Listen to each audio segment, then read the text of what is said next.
why President Ramaphosa was a negotiator for uh, for the anti-apartheid government, because he had extraordinary patience in trying to explain to Trump that what he is claiming there in the Oval Office for the world to see is just not true. That's right. And he also, brought some props with him. He brought some South African golfers, a coffee table book. He knows that, he needs to kind of, in this feudal system, bring gifts to President Trump.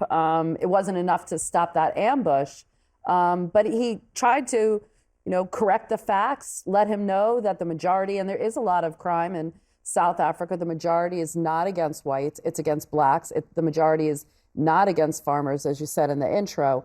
President Trump didn't want to hear any of it. It wasn't till one of the golfers and one of the white billionaires that he brought with him kind of said, look, President Trump, this is what's going on. And I think that's when, then there was a joke about the jet, which we'll talk about later. But that's when I think the meeting kind of turned and the tensions were lowered a little bit. This is straight out of the conspiracy land of the far right.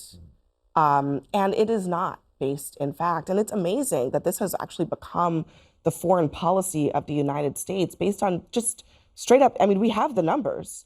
It is completely unsubstantiated.